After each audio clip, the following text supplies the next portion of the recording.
This video with our friend and yours, FPL Raptor Ross, was supposed to be about how you needed that power five midfield. I think we found a strategy to take Salah out of the game.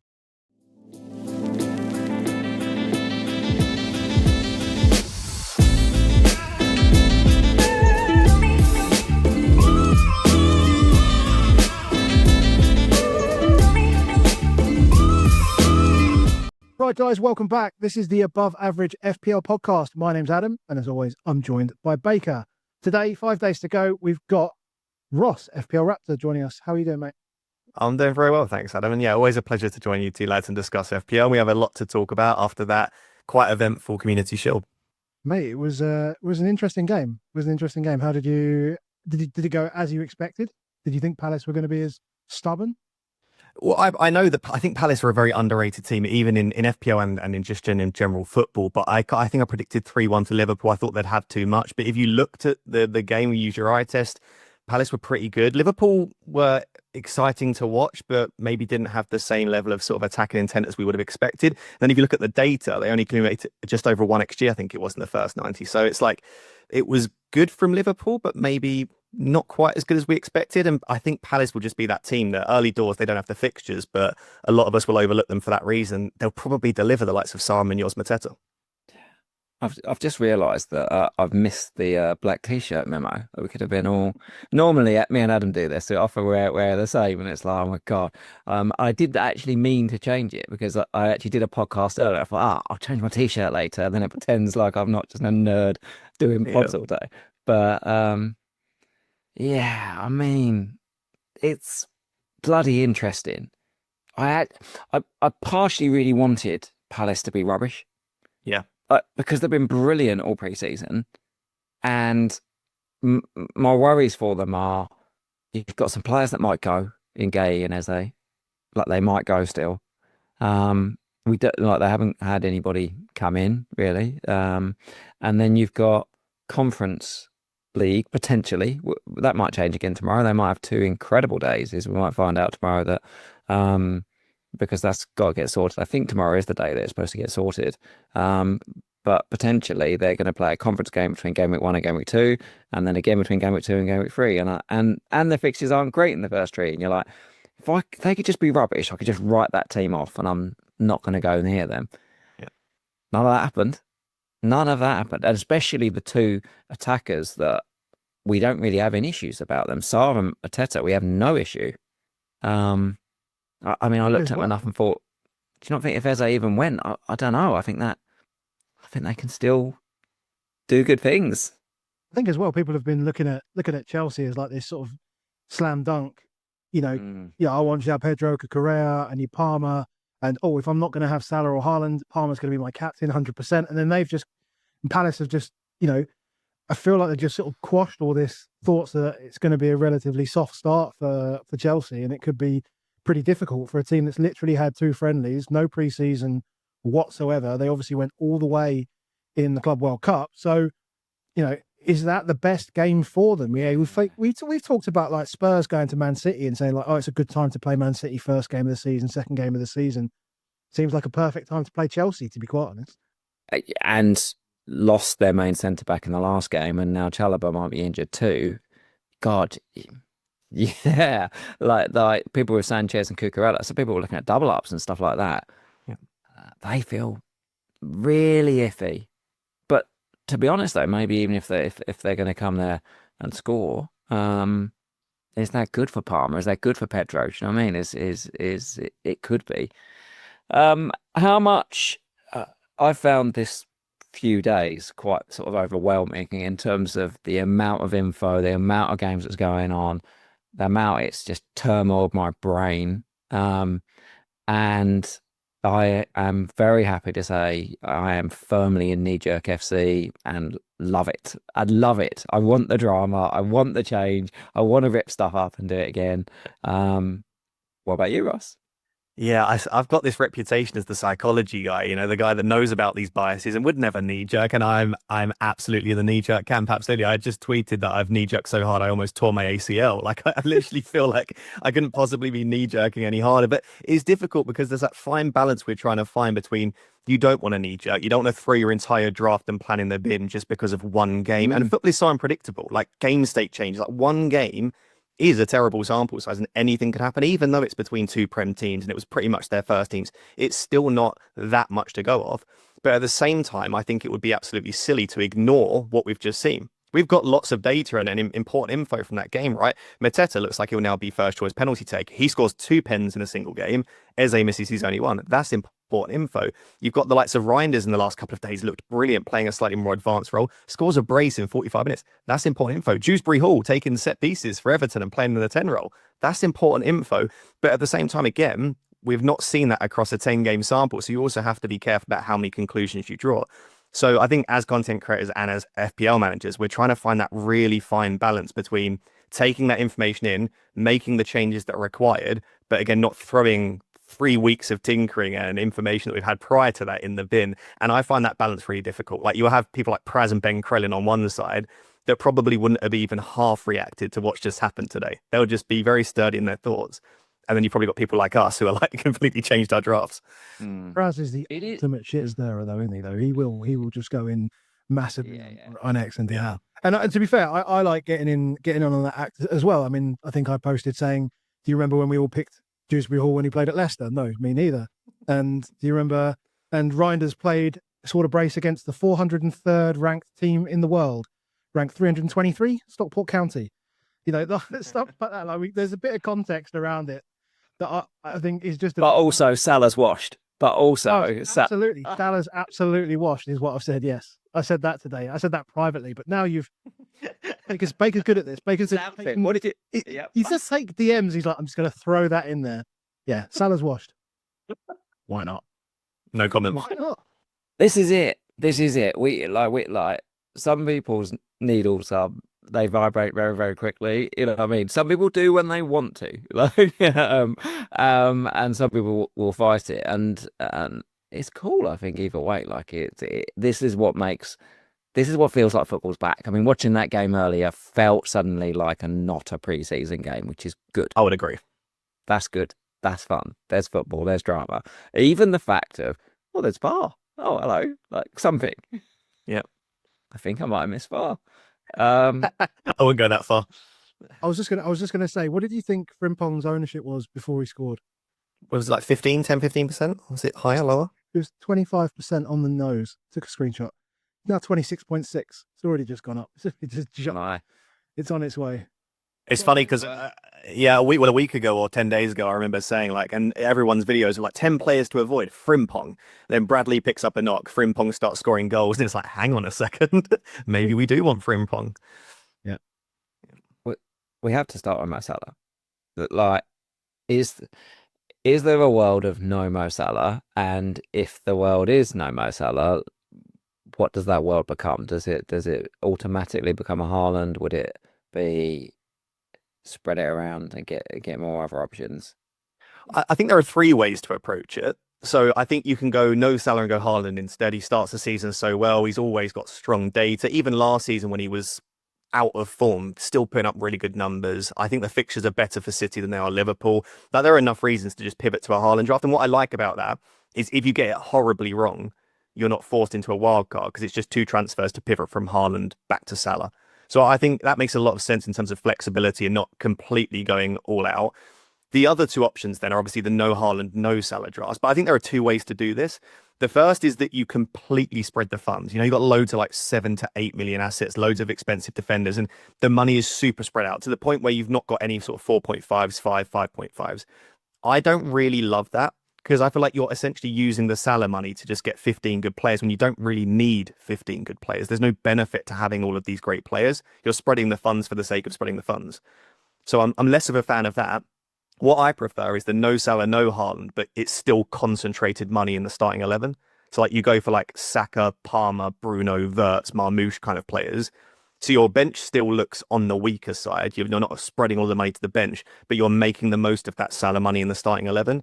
So yeah, I think if I was to go without Salah now, I'd go without Haaland as well. But I wouldn't do it to the extent where you've just got 15 really good players because it's unnecessary. Apart from one bench boost week, you then sat there every week with an extra 4 or 5 mil on the bench. That's interesting. I think if I was to go no Salah, I think Haaland would be important for me, because I think if you're taking out one of the premiums, I think one of the difficult things I think is getting a really, really good, solid, consistent striker. And I think, I want Haaland. I think Haaland will be that guy. I can't see, I mean, we can talk about Newcastle and what's going on over there, just full stop. All the stories and stuff that's coming about Isak. Like, how does he start game week 1? I don't know. I really don't know. And like, Liverpool don't need him. Like Ekitike has been like incredibly good, and it feels like Isak's almost forcing a move to nowhere right now. Like, there's nobody that can pick him up. There's nobody that can afford him, etc. It looks like he's just stinking up the whole place, morale-wise or whatever it is. And I think I would, to keep that really strong captain option, I think I would want Haaland as an option up front, because I think it just gives you that extra player. And I think you can still, if you do that, you can still get to most of the players almost all of the players that you want to in midfield anyway, because they're all around the 8 mark and stuff like that. And you can build Salah drafts with Gyökeres and Watkins. I just think I would just feel more comfortable with Haaland in there, personally. I agree absolutely with that logic, by the way. And I think captaincy is the big issue with the no Salah, no Haaland. Anytime anyone asks me about it, I say, what are you doing for captaincy? And then you get into that sticky situation where each week you just don't feel fully confident. Even like Saka against Leeds in game week 2, you should feel confident in that, but you still wouldn't mind captaining Mo Salah or Erling Haaland. So I do get that.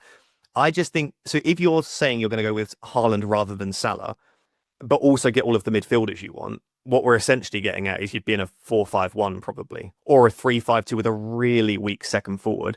That then means you're missing out on Watkins, João Pedro, Solanke, potentially Wissa if he gets the move, like Chris Wood. There are so many, Bowen. I think there are tons of really nice forwards in that sort of, even Ilson, Strand Larsen, the list goes on and on and on. And you're just sat there with Erling Haaland, which I don't mind. I think today we're going to look at a draft where we've got like a 4-5-1 with just Watkins. I think it's feasible. But I just think we're all clamoring to get these really good midfielders. And I wouldn't be surprised if 3 weeks in, we're actually like, do you know what? These forwards are providing incredible value. And we've only got one in our team with Krupi Jr. and Gihu as the other 2. And that's not a structure I want to be in. So, I mean, we'll see what Baker has as justification, because I know that's where he's pivoting towards. But yeah, it's difficult, because then if you say, well, actually, yeah, we'll go for 2 forwards, then you miss out on one of Wirtz or Bruno. So you have to sacrifice somewhere. And that's what we're going to obviously chat about today, structure, but it's difficult. The other thing on Salah, obviously, is even if you're still Salah in camp, has, the question for, I think, everyone to consider is, has your position weakened on him in terms of captaincy in game week 2 and game week 3?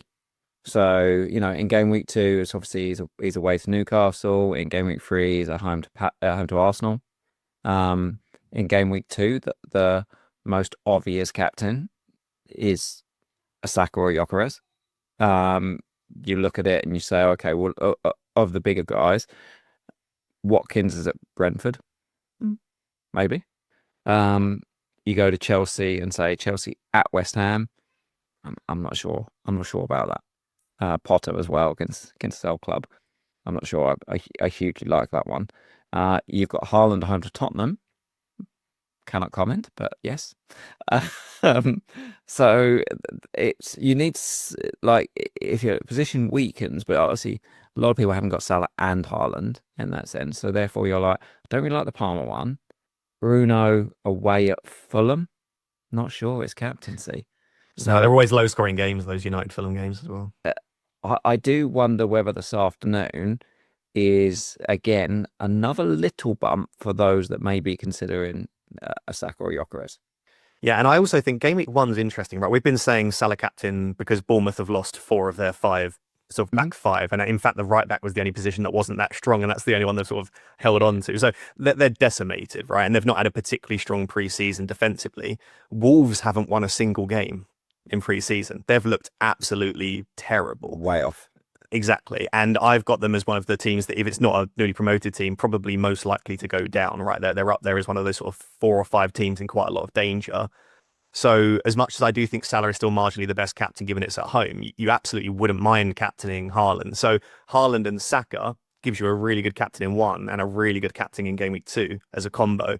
So yeah, I actually did a video on my channel that released today where I collected data from 500 teams. Salah was actually amongst engaged managers down at 76%.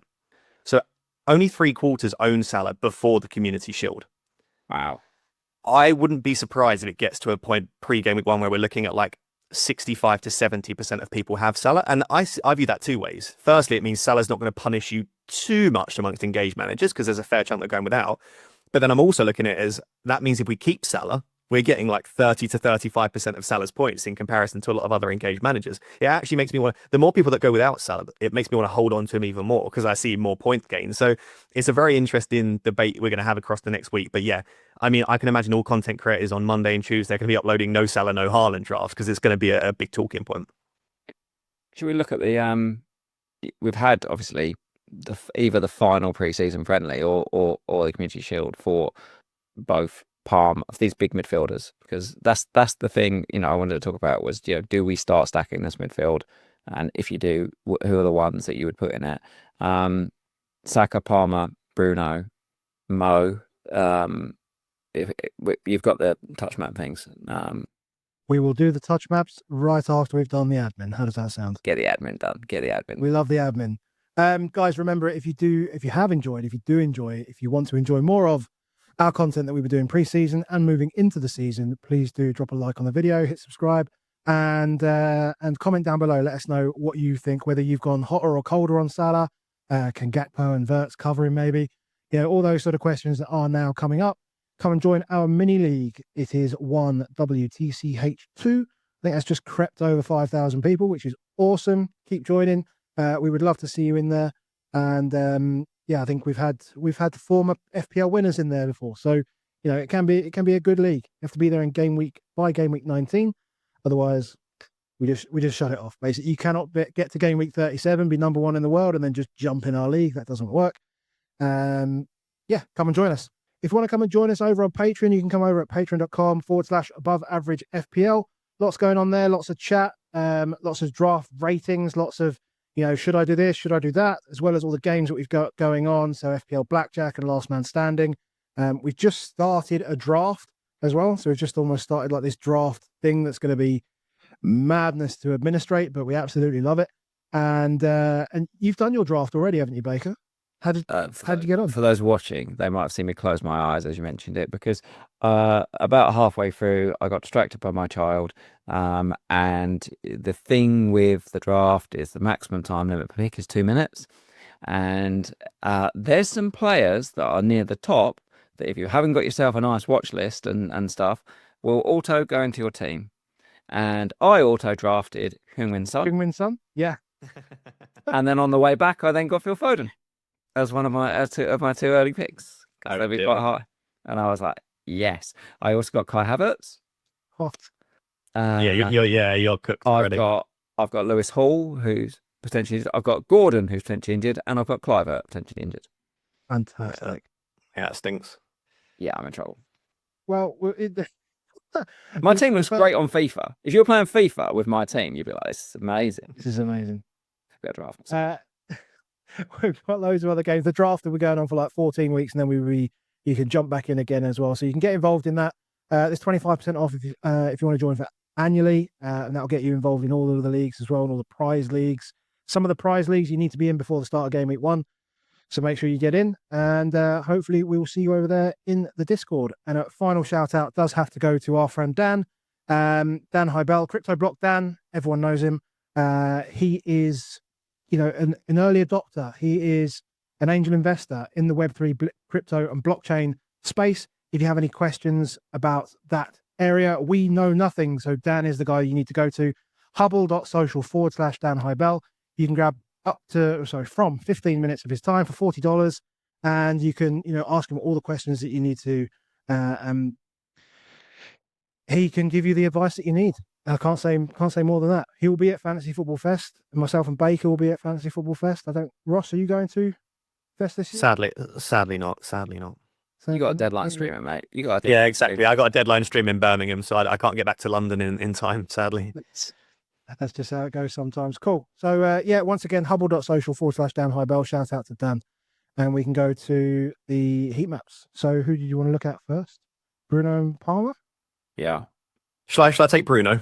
I'm above average. So there's a lot of discourse around Bruno at the moment. And to be honest, I think one thing that people are taking for granted is that Manchester United will play a certain way when no one really knows. Like Cunha and Burmo Sesko, fantastic footballers. Ahmad's brilliant. Bruno's brilliant. You've got 5 excellent attacking players there. They're all fantastic, but how they're going to gel, we've got absolutely no idea. And how quickly they'll gel, we have no idea. So we're making a lot of assumptions. I think one false assumption is that Bruno in the pivot isn't an attacking player. I think people view it and they're like, he's going to play like Caicedo's role. Like that's not what he does. He'll be alongside, at the very worst, Kobbie Mainoo, but it'll likely be Ugarte or Casemiro. So he's always going to be alongside it if he plays in the pivot, a very defensive midfielder.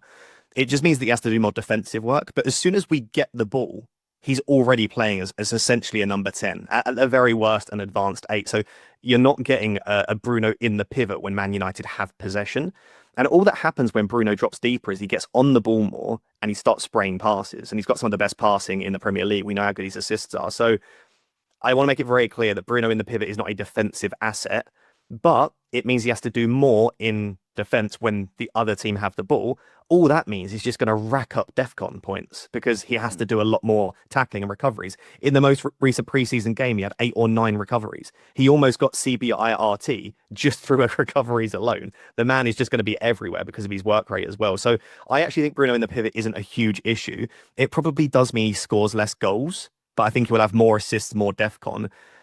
And we don't know that he'll play every game in the pivot. There is a chance that there is the odd game where Sesko's rotated, one of Cunha and Burmo push into the 9 and Bruno plays as a 10. Also, it might be that we start to see Sesko subbed off really early or Cunha and Burmo subbed off really early. Again, we don't know. But I think Bruno in the pivot or in the 10 is fine. He's taking penalties. He's taking set pieces. I would say that he probably has a lower ceiling than a lot of other players, just due to the role that he plays. I don't see him getting like a load of 15 plus pointers. But he's also got such a high floor because he gets so many assists, he gets so many DEFCON points. He's the amount of times last season, even with the changes to the bonus point system, he can pick up bonus points without doing anything in a game, right? There's not many players like that. So I think Bruno, I'd be extremely surprised if he doesn't get at least 180 points this season. And I think he'll push 200. But the opening fixtures aren't fantastic. There's a lot of uncertainty around Manchester United. So I think Bruno is a very good pick. I think at 9 million, he is borderline overpriced. But I think he is also very safe in the fact that I would be hugely surprised if you don't get some attacking returns and some DEFCON. You're probably looking at 2 to 3 attacking returns and at least 2 to 3 lots of DEFCON in the opening 4 or 5 games as like a floor. And he could always go and do more than that if he gets a couple of penalties in there, for example. Where do you two stand on, Baker? Where do you stand on Bruno? Yeah, I do think Bruno will always get tarred with the season that he scored 18 goals effectively. But like people aren't, I don't think people have really adapted to the fact that that was the anomaly. Like it is the 2 seasons prior to that, he got 8 goals. The season then since that, he's got 10 goals, 8 goals, 10 goals, 8 goals. Like 8 to 10 goals is kind of what we're expecting from him. I don't see that changing because I think that, yes, I think he'll be deeper, but I think as a team, I suspect you will put on at least 20% goals, like compared to what he was. And we'll get loads of penalties. Like, look at the players that are going, like Cunha and Burmo, Ahmad are going to win so many penalties. We've got tricky players that are always in the box. So, yeah, I mean, he'll probably get 6 to 8 penalties alone. I reckon he'll break 10 goals this season, is my honest prediction. And then break 10 goals. He was a good asset. He was a good asset at 8.5 million without DEFCON. If he gets 10 goals, I don't see him getting less than 10 assists. Like again, 6 assists, 8 assists, 8 assists, 10 assists. That's the last 4 seasons. I can't see him getting less than 10 assists. I just don't see that world where that happens. He's still got corners from one side. He's still going to take lots of free kicks. He's now going to have, with Sesko, the one thing the man can do is jump. Like, I don't know if people haven't seen how far he can jump. Just type like Sesko basketball into YouTube and stuff like that to watch him dunk stuff. Like it's mental with how high the man can jump. Like he will score some headers off of Bruno. That's just a given, I think. So I'm like, the floor is so high, and the ceiling is still 18 goals, 12 assists, because he's done 18 goals, 12 assists. Yep. And if he did, it's a 300-point player, but it's at worst a 180-point player. I find it difficult. I just think he's a very safe pick. And I know that's crazy to say for a team that did so badly last year with so many new players and at his price. But I just don't see that. I don't see a world where he doesn't accumulate points because of like all of the routes. You can't give someone penalties, set pieces, perfect minutes, playing in a team that should score goals. And like he's got just certain DEFCON as well. Like he has to accumulate at least a certain number of points. Like I would say he's up there probably in top 3 players in the game. That I would say it's borderline impossible for him to like blank 3, 4, 5 games in a row. I just don't see how he does that because just due to all of those routes. So, yeah. I mean, I will caveat, by the way, we'll see my draft later. I don't have Bruno on my latest draft because I think the price is difficult. And that's what I'm trying to say is he is absolutely worth around that sort of 8 to 9 million price.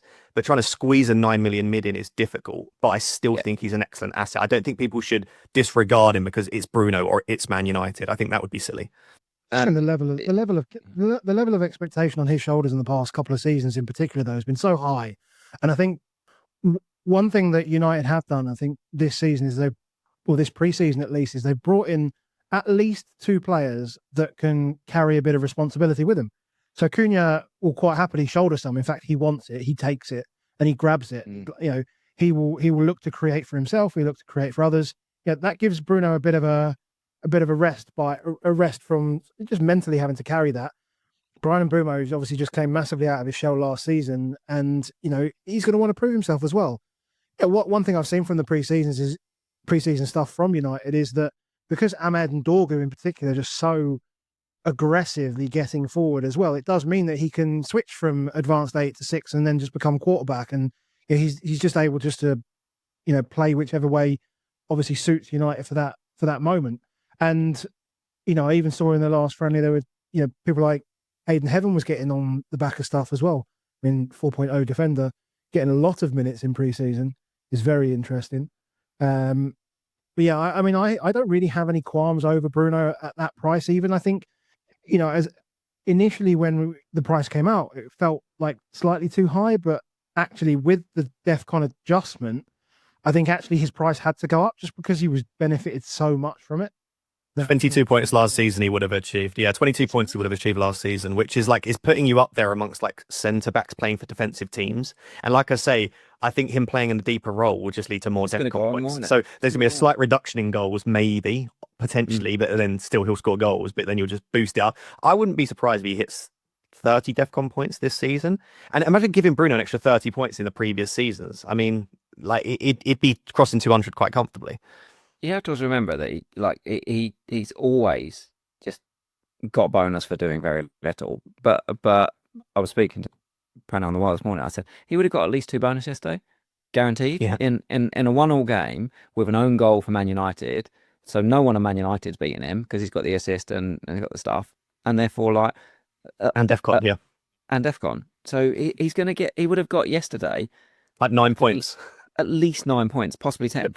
Which 9 points from an assist. Yeah, this is what I'm trying to say about an own goal assist. He's just not going to blank in lots of consecutive games. The more I talk about Bruno, think about Bruno, I want him in. But as we'll discuss in a second, there are other players like Wirtz and Palmer and Salah, and then you also want the forwards and you want the defenders because defenders are going to rack up the DEFCON. It's just such a difficult time to try and build a team. And last season, he had 84 tackles, the most tackles he's had in any season. Is considerably, and it's probably going to be along those lines, if not nearer 100 type stuff. Yeah, because he played quite a lot of games last season as the 10. There wasn't actually that many played in the pivot. Yeah. So if he does just play deeper the entire season, I mean, he could potentially be sort of top 5 players for DEFCON. He gets so stuck in. And something I think a lot of people are overlooking is we're looking a lot of I see a lot of people looking at CBIT per 90 or CBIRT per 90, and then the player plays 72 minutes on average. And it's like, they're never getting to 90 minutes, right? Bruno actually will play in 99 minutes normally. I mean, we might see a slight reduction in these minutes for all of these players, but I just don't see it. No Europe as well for United. So he's got nothing to be rested for. No. Yeah. Baseline will be higher from those tackles. He only won 50 at the 84. So basically, immediately, that's almost like an extra That's almost like an extra 2 baseline per game. Yeah. That's quite a lot. Yeah, Bruno's just so hard to keep out. Right, be right back changing my draft. Be right back. I'm just changing my draft. Then we go. Just can't go. Let me get Bruno. Another one. We're not changing again. We're not changing again. It's set. Cole Palmer. We should move on to Palmer. Yeah. Anyone not had Cole Palmer in their draft? Yeah, I've not had Palmer in a few times. Hello. He's the only player I've had in every draft. I mean, like every single draft. I've got no Salah, no Haaland, no Bruno. Big at the back, big at the Palmer just stays in at 10.5. Just feels cheap for me. And I know that's crazy to say, but I don't think Palmer is 4 million cheaper than Salah. If I look at what I expect at the end of this season, I don't think there'll be that much of a stark contrast between the two. But then we've not seen much from him in 2025. We'll say the same about Salah as well. Like we're not seeing, like Palmer went, what was it, something like 30 games with 1 goal or something. It was stupid. Like he just wasn't scoring. And people are like, yeah, well, he's creating chances for his teammates. It's like even his creativity was a bit down as well. I think Palmer's good. But I also think maybe I'm surprised that his ownership is as high as it is. Like amongst engaged managers, it's up at probably 90-95%, which is extremely high. So you said something interesting. You said something interesting about 5 minutes ago when you said, I don't see where like Bruno going 3 or 4 or 5 games blanking. Like that just doesn't feel like, yeah, exactly. That's the big thing that I really, really hate about it is that Palmer can, like he's shown he can. And if he's hot, he's 20 points, right? But if he's cold, he's just 2 or 3. And that's it. Like, yeah, it's the floor versus ceiling, isn't it? Yeah, it's like, do you want that player with the higher floor, or do you want the player with the really high ceiling? Like Palmer could go 2-2-2-25, 2-2-2-19, and what you'll get from Bruno is like 5, 7, 9, 2, 11. Like it's going to be is how do you want your points? I reckon Palmer and Bruno probably end up about what their prices would expect. I expect Palmer to slightly outscore Bruno by probably 20 points or so by the end of the season. But how those points will be distributed around, I think it'll be very different. Yeah. Just looking then today, 60 minutes today, he's played. So I don't think so. So Neto definitely took the corners from the left side, and I think he's taken them from the right side as well. By the looks of things, like it's quite hard to make out, and so I wasn't watching it. But look, in general, 60 minutes, we had 4 shots, hit the woodwork. Big chance created out of 2 key passes he made in the game. There just feels like enough that I'm like, I might just have to judge Cole Palmer on what I saw at the Club World Cup, and maybe it's just that he's back in a way of, and especially if I don't go with Saka, I'm like, I could also just knee-jerk him Saka if I really, really felt I needed to, because he's that extra 500,000. You're always definitely going to have that funds to do it. But yeah, I'm not doing. What would you do with the money, Adam? Or would it be a Saka? Well, I think most recently it's Haaland. It's like Haaland and Salah was when I was looking at it. It was like Haaland and Salah. So it was like Haaland instead of Haaland, basically. Yeah, that was the person I was willing to. I wasn't willing to sacrifice Bruno. I was willing to sacrifice Palmer to make that work. I don't mind that. Like I'm seeing a lot of. I don't like the Haaland Salah Palmer drafts. I think they stink to me, and I will be quite direct with that. I think I've not seen a single good Haaland Salah Palmer draft, because it's like people also want to get a Verts or Bruno or Watkins. And it's like you've got all of your money in 4 positions, and then what are you doing with the rest of your team? But so I think if you want a Haaland Salah draft, you drop Palmer absolutely, and I think those drafts do look really strong. He's only 3.5 million more, right? Haaland than Palmer. That's not that much money to throw in. So you can still build a really strong squad overall. You can have Watkins, Haaland, Salah, a decent midfield, a good enough strong back line. So yeah, I think that is, if I were to drop Palmer, I probably would go to the Salah Haaland route. But I just think I love midfielders. Like I think midfielders are always better.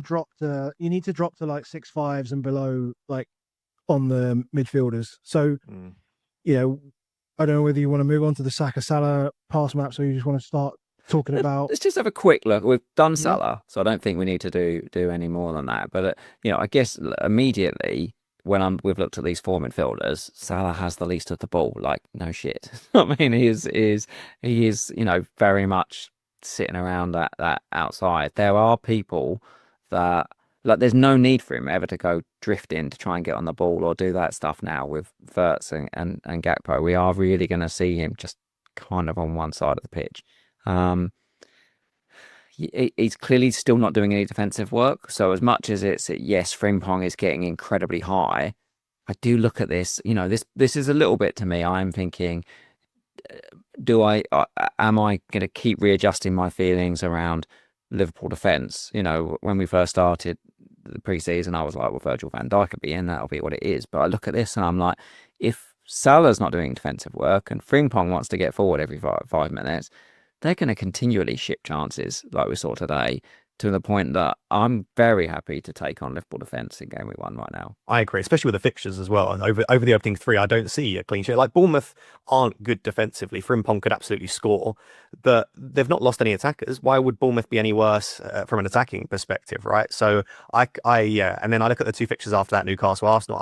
I don't want a Liverpool defender particularly right now. And I think if I were to have one, I would chase the upside with a Frimpong, because Van Dijk might get DEFCON, he might get the odd clean sheet, but Frimpong's going to be the one I think that would outscore all of the others. Definitely. I think if it is one, I don't think it's a knee-jerk thing to say Frimpong's the right one to go here. Is we expect there's more chance. Unless Bradley's like back in training, full training like tomorrow, and like it looks like he's going to be fully fit and available, that might put me off enough, because a lot of Liverpool fans do think Bradley will rival him for starts. Like I actually saw at the start of pre-season, loads of people had Bradley in their starting 11, like Liverpool fans. And I'm like, that surprises me. So I do think I would need Bradley to still be either out or a major doubt going into game week 1 to feel confident to at least have, I don't know, 2 or 3 game weeks where there's no Bradley in the picture. But I just don't see it. Like the 5-5 defenders are great. Love loads. All of the 5-5s are fantastic. So in fact, probably my 3 favorite defenders are all 5-5. So why am I spending that extra 0.5 at that stage?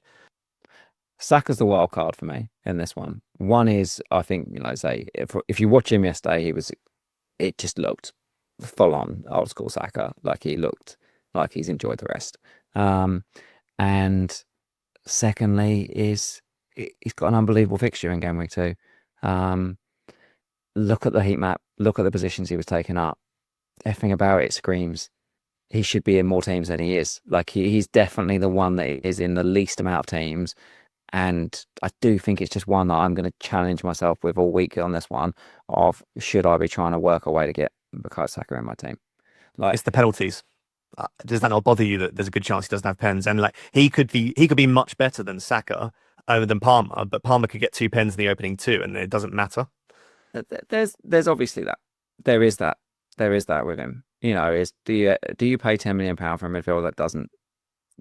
I don't know. I'd be very intrigued to see whether my opinion changes. By the time this comes out, Ollie Watkins will be probably in the second half of the game tonight. But I look at it and say, I could captain Saka. I'm not sure I'm ever captaining Ollie Watkins.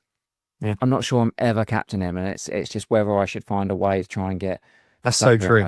That is extremely true, isn't it? An extra $1 million for a player that you would actually captain.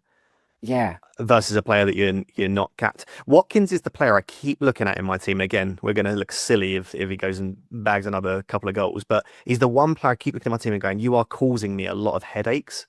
You're the expensive player that is really forcing me to downgrade the midfield and look cheap. Because Watkins down to Even Ilson, I think Even Ilson was great, or 7.5, João Pedro, if Solanke was fit. Like there are enough assets that are $1.5 million or 2 million cheaper.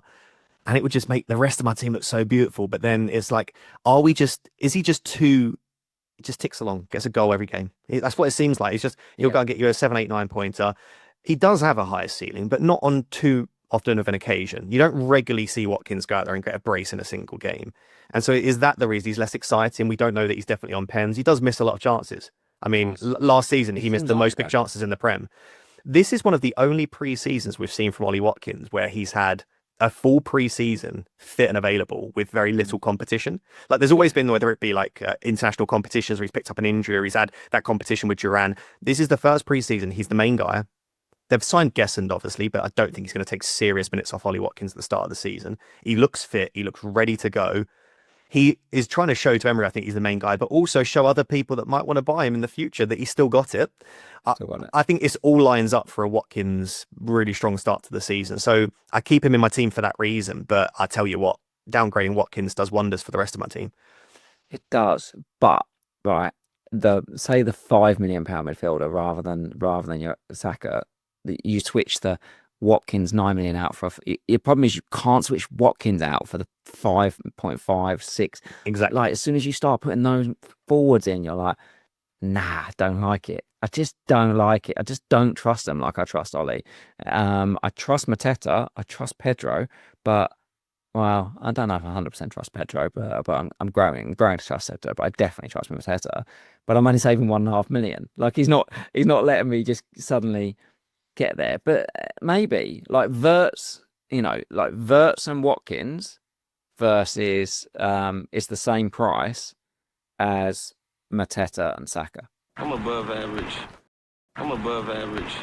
Or like in my team right now, I've got Watkins Rogers. A lot of people have that. Watkins Rogers to Saka and a 5-5 forward or a 6 forward. It's possible, but it's like who at that? So it's like Fulkrug and Saka versus Rogers and Watkins. No, I bloody like Rogers. Yeah, exactly. And you know what you get from them. Like there's a little bit of doubt around is Saka on pens? What are Fulkrug's minutes to class? So that's why I keep coming back to that sort of pricing pairing. But it's just combinations at the moment, isn't it? That's all we're playing around with is what is the best combination of 2 or 3 players to change. Yeah, I think as well, I think what you could do is you could just build yourself a Haaland draft, right? Just build yourself a Haaland draft, have your 4.5, and then once you're happy with the rest of the squad, you just take out Haaland in the 4.5, you put Watkins in there, and suddenly you've got an extra 8.5 to play with, and you can just have whoever the hell you like. If you need to try and find 0.5 to get Gyökeres in, then just find that, and then you get Watkins and Gyökeres up front, and you go, whoa, hold on, that's quite strong attacking-wise. There's ways and means to do it. Yeah, there is. Ross, should we look at your draft?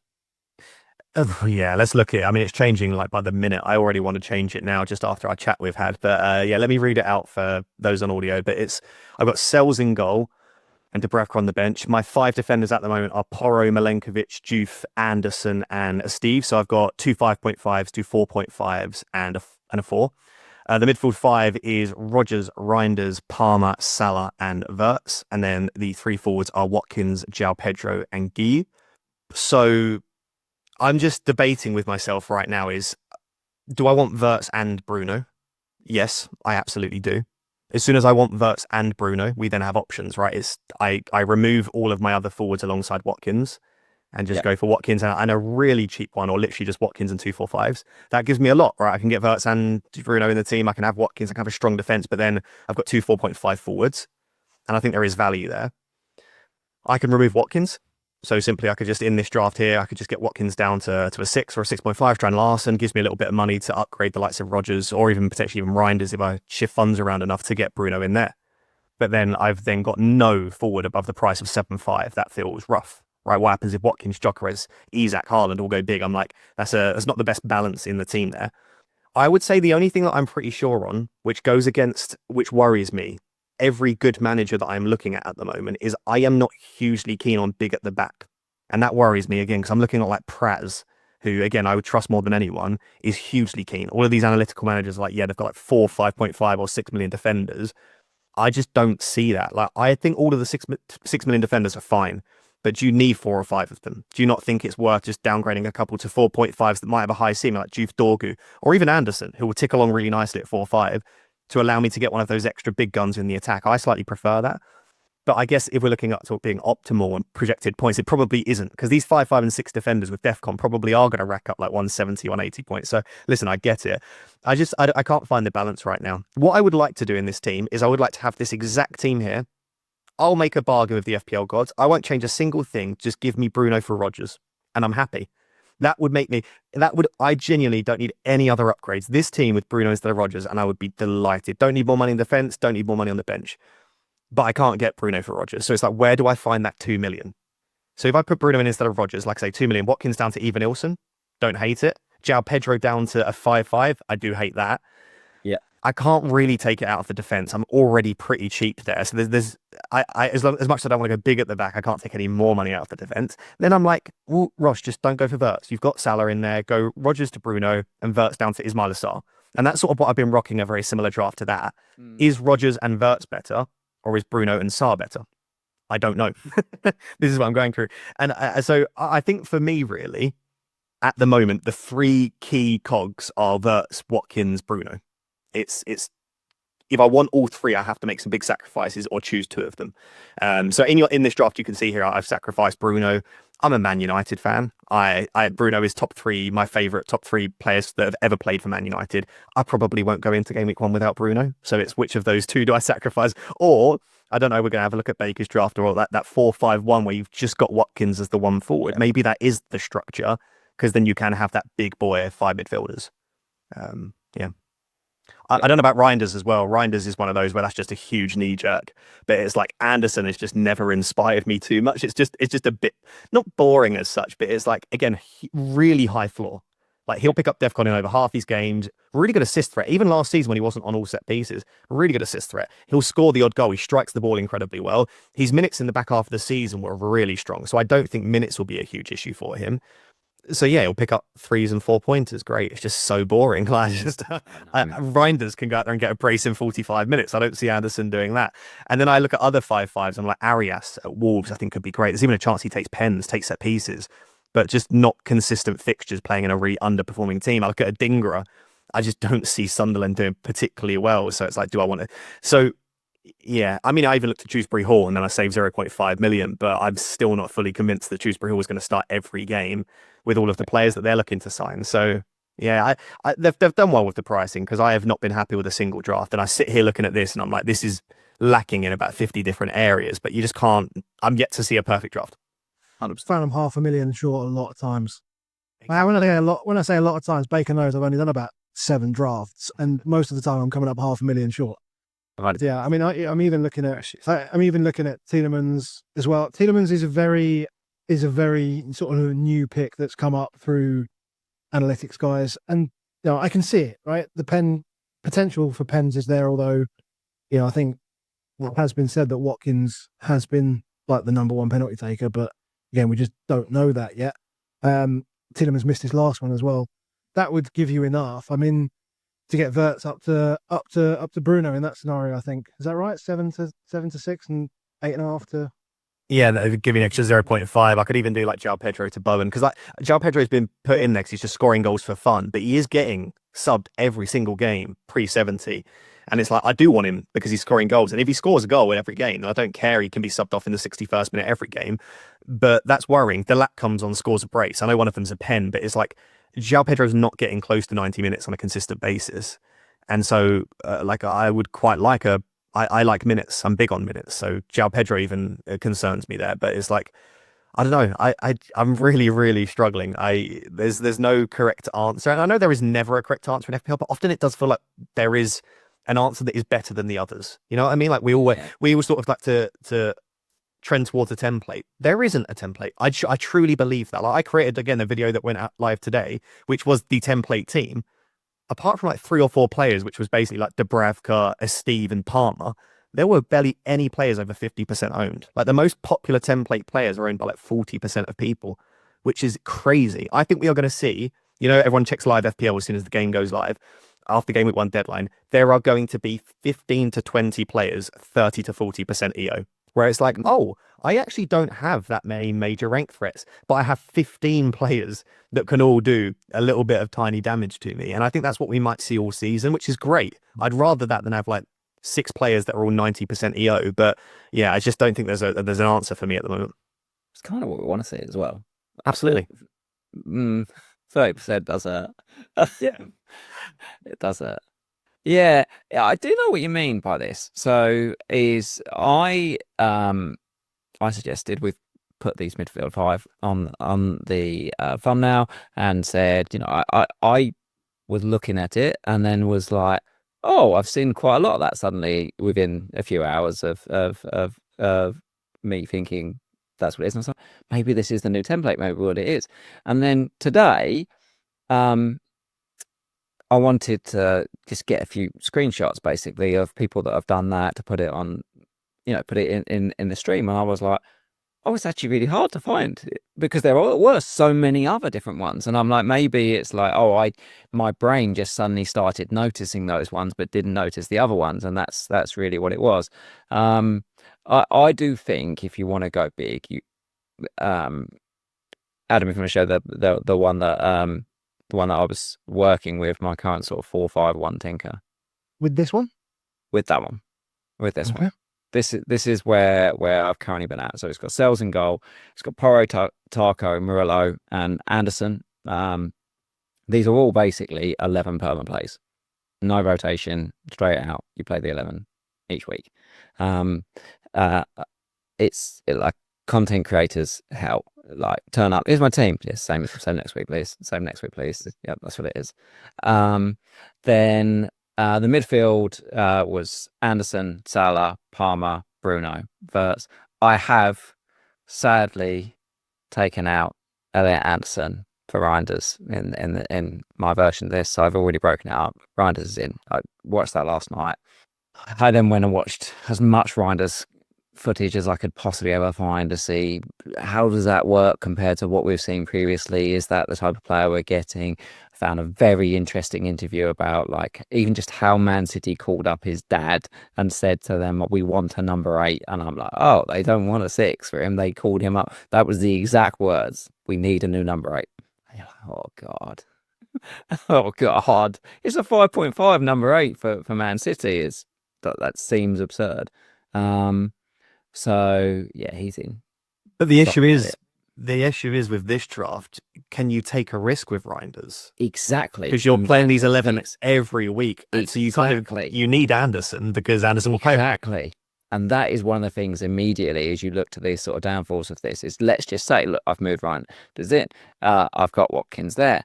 Yet can I take a risk on a more exciting defender than Anderson at the back? Probably not, because I'm a little scared a little bit on minutes, and what might happen is can I take a more exciting one than Anderson in midfield? I don't know if I can. Because what if he doesn't play? And then I'm stuffed.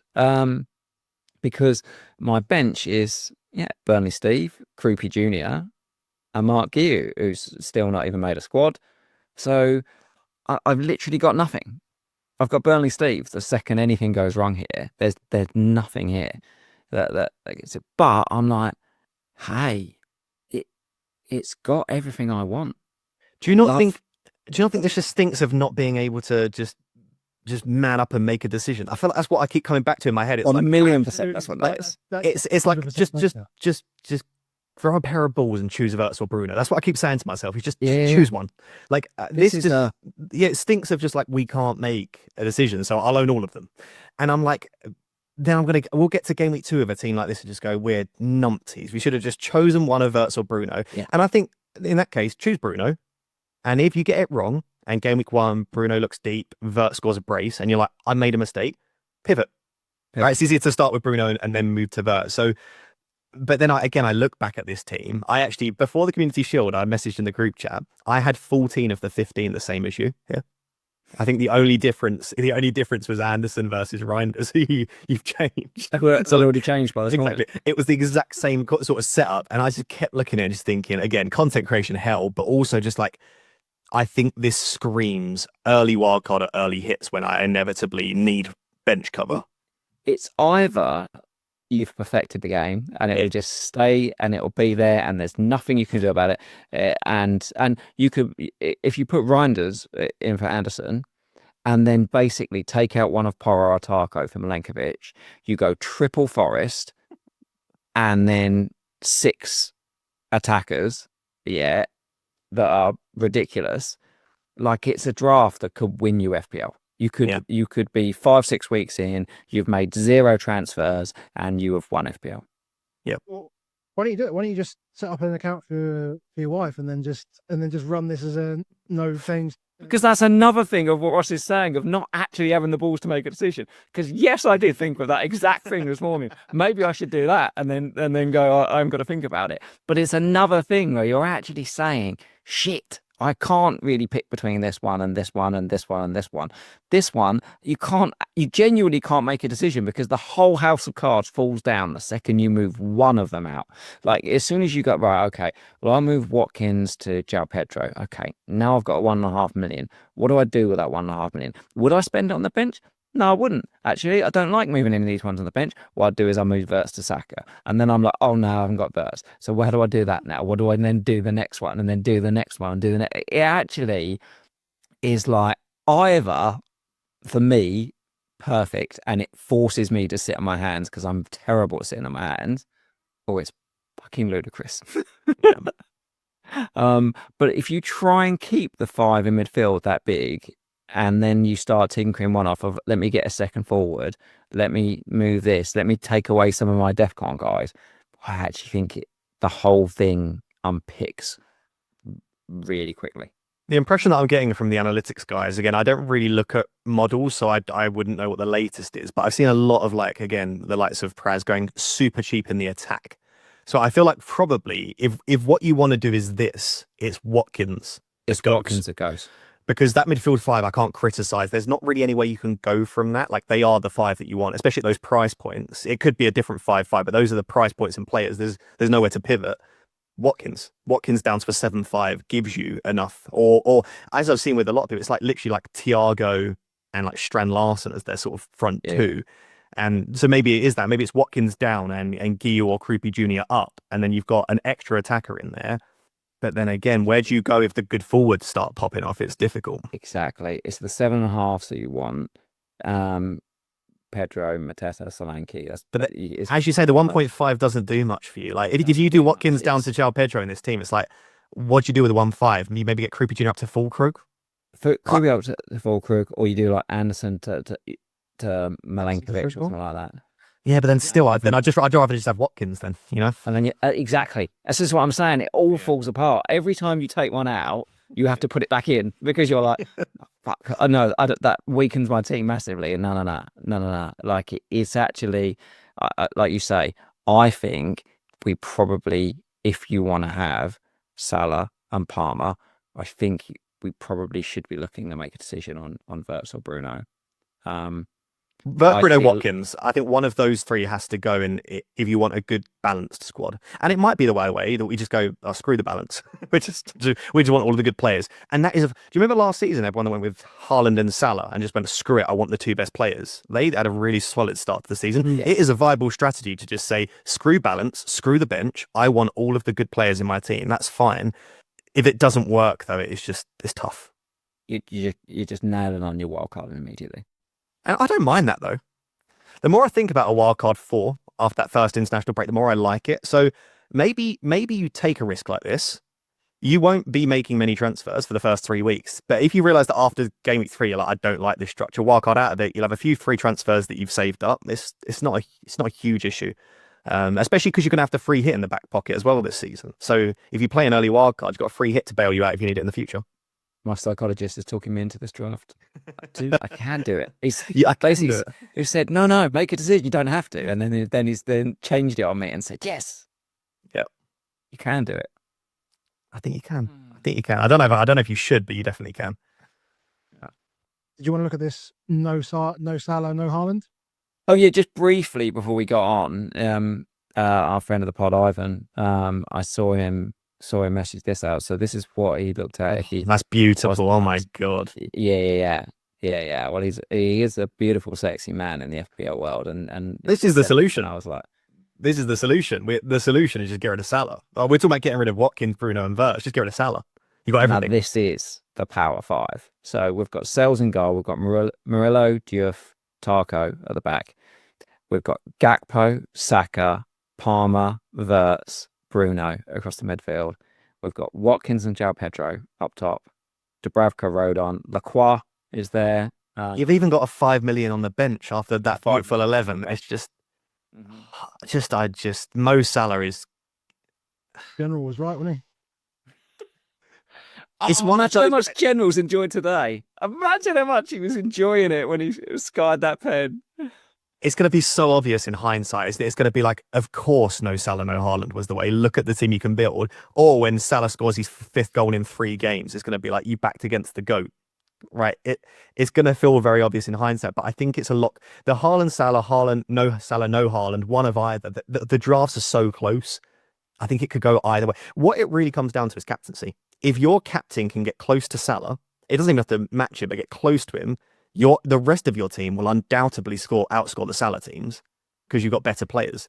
So all you need is your Game Week 1 captain to get close to Salah. Game Week 2, you're going with Saka against Leeds, who's better than Salah. So you've got a better captain in Game Week 2. I genuinely think if I wasn't a content creator, I'd probably be on a no Salah draft. I just don't know if I can do it. Like last season, I don't know. Remember, I started without Haaland, and it was awful. I was 5 million in the world after game week 5 because he'd scored 11 goals in 5 games, and it's like, do I want to do that to myself again? Yeah, I do think if game week 1 and game week 2 fixtures were swapped, Yeah, I agree. I think no Salah would be hugely popular. I think one of the biggest things about the reasons why Salah, other than the fact that he scored 350 points, wherever it was, quite a lot, that scares is that opening game, opening night, Friday night. Yeah, Friday night. One. You can ruin your season after one game. It could still but at the same time, imagine how good those no Salah people will feel if he blanks on the opening night. Can you imagine going into a Saturday where Salah's blanked, everyone's captain and everyone's player that they've put all of their money into gets 2 points?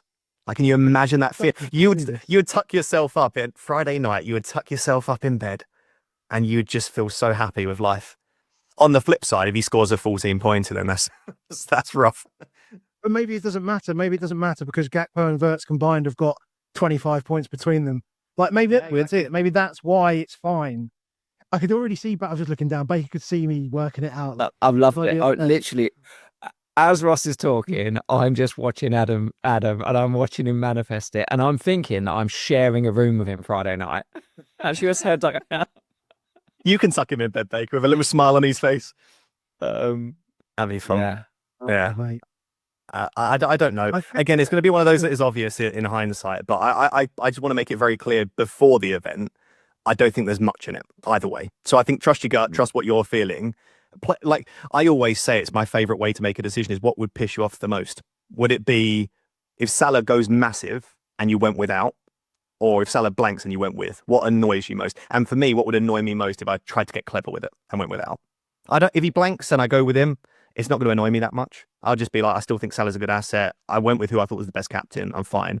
But yeah, if I try and get clever with it, spreading the funds and going for this fun draft with loads of players, and Salah goes and delivers a brace, and my captain blanks, I'm just going to feel rubbish in game week 1. So I also think, final thing, starting with Salah's a lot easier than starting without. Because if Salah in the first 2 games looks wide, isn't involved, and you don't have that confidence captaining, downgrading Salah to Saka or to anyone, Bruno, you just free up loads of money to do what you want. Going the other way, if Salah's already gone up to 14.7 million and he's scored a brace in the opening 2, going the other way and getting him in is going to be a lot tougher. Yeah, I think I'd feel worse going the other way. I think I'd feel worse putting it. Baker knows. I would definitely feel worse having considered taking him out, putting him in, and then he blanks. That would disturb massively. Exactly. So I think you should do it, Adam. I think you should go without. I feel like this whole thing has been leading to Ross just talking it up. All I want is one normal season, and what I'm going to do is I'm going to throw it away in game week 1, just like I do every single year. What I will say, free hit 4 is perfect for no Salah people. If you don't want to wildcard early, you want to go without Salah. The only week where I would say Salah is the standout captain, I don't think anyone gets close, is 4 against Burnley. Game week 1, Haaland's perfectly viable against Wolves, or even Palmer at home, opening day, that's fine. It's game week 2, Saka's absolutely fine. Game week 3, there are a variety of options you could go for. I don't necessarily think Salah's close to being the best captain that week. Game week 4, you want him. Game week 5, I think it's the Merseyside derby. Anything could happen in a game like that. But game week 4 is the one week you want to have Salah. So free hit in 4. Go without Salah at the start of the season. Free hit 4, and then you're fine.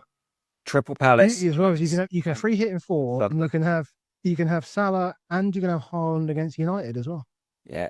You can have everyone you want. Fulham home to Leeds. Newcastle got a good game as well. Have like Livramento and Alanga. Oh my God, you've got Triple Palace as well at home to Sunderland. Oh my word! Exactly. Yeah. I've been looking at free hit 4 a lot. Like I built a Haaland draft maybe 2 weeks ago now, and I was like, free hit 4 looks great with a Haaland draft. And then you can go triple Forest because Forest's only bad fixture is Arsenal in 4. If you take away Arsenal in 4, Forest look unreal. So you can go for your triple Forest defense or your Anderson, Milenkovic, Sells combo. It works as a nice structure. But again, all of this is under the assumption that in the first 3 weeks, Salah doesn't go nuclear. So this is why it's so much fun to chat. Because I'm like, we should finish now, but we should also do 2 more hours and let's get into that. Yeah. We should finish now because my child needs to eat food. It's probably the That is important. the most important thing right now. Yeah, do we have anything else before we go? Do we have anything else to add? We're spent.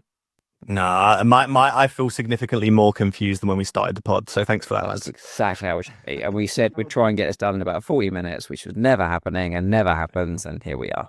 Thank you very much. Perfect. Sounds good.